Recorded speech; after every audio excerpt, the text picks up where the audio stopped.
What's up, guys? This is Tim, introducing you to how to read a title report. This is for 2116 Wharton Street, which can be seen under line 4 right here.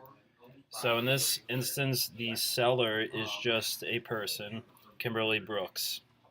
So, yep, and you can see her name right here, line number 3. So, typically, Schedule A, there's not. It just gives the background of the property, the title insurance amount, the proposed insured, who is the Philly Cash Buyer Land Trust. All titles will come back like this when we purchase them. And when we receive a buyer agreement of sale, we will send that to Mike McCune right away, or the title company that we are using. They will order a bring down, which just means that the title report will be updated. We'll go from the Philly Cash Buyer Land Trust as buyer down to whoever the buyer will be. So we keep going down. This describes the legal description of the property.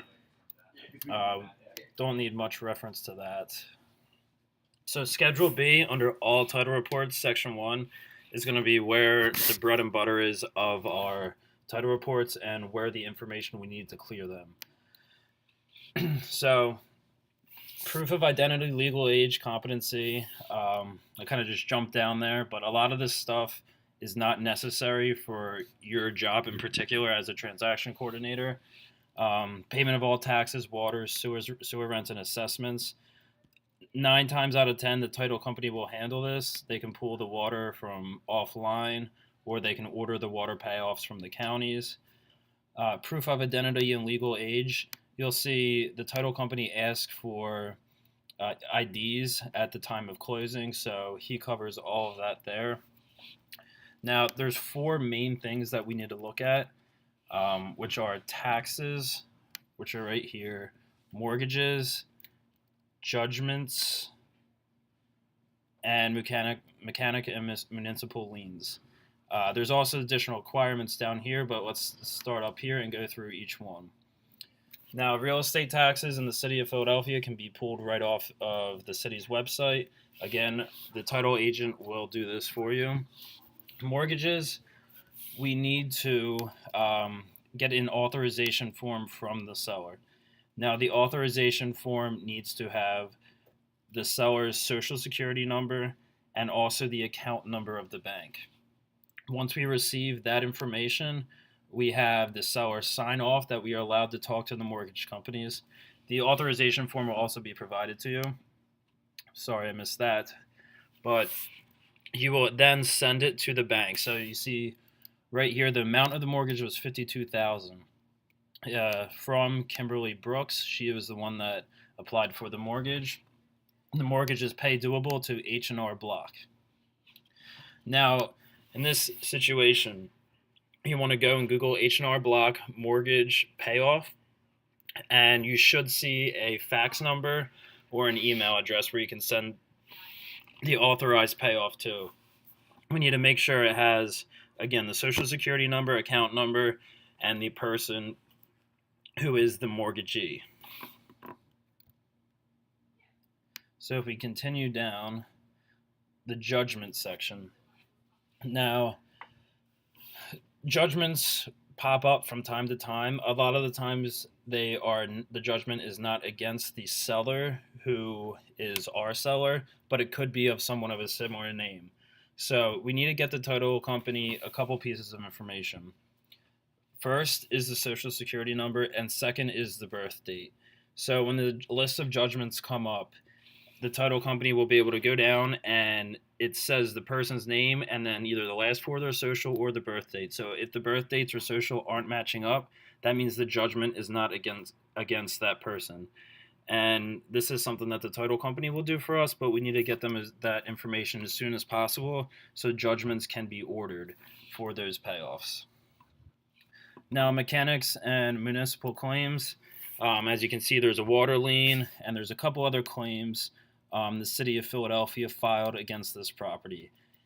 Me personally, I tend to just ask the title company what exactly these claims are for, and most of the time they come back and say that they're already working on them.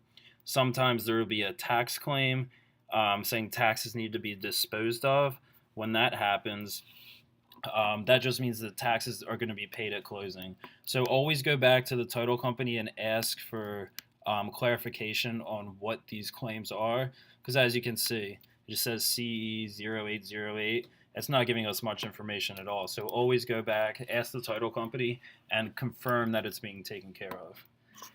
Last but not least, you see additional requirements. This is where you usually see PGW gas cert. Mike McCune or the title company will order this. We want them to order it as soon as possible, but we don't want the payoff to expire before our agreement date or contract date. So, with that being said, we try to give the title company about a week or two heads up of when settlement will be, if settlement is being pushed up for any reason. So they usually take about a week to 2 weeks to come back, sometimes longer, sometimes shorter. But that's something that we don't want the PGW payoff to hold up closing whatsoever. And then Schedule B, Section 2. I honestly do not pay much attention to this because as a transaction coordinator, the main bulk of what you want is going to be up in Section 1. But this is just making sure that that there hasn't been anything done to the property, that the owner has the owner is the owner of record and stuff along that line. So yeah, that's pretty much it. How to read a title report, and one of the main things to remember is there's 4 or 5 key components to this. The taxes, which in the city can be pulled offline. If not, if you're in the county, they're going to have to be ordered.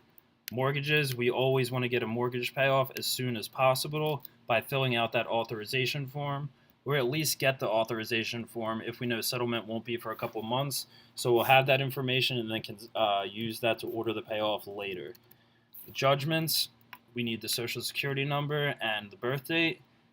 Always check with the title company for mechanics and municipal claims to see if we need to do anything for that, but usually we don't because it's something that they'll order. And then always make sure PGW payoffs are ordered in a timely manner. Usually 2 weeks before closing we want to aim for. But if we have a quick closing coming up, then we want to get it right away.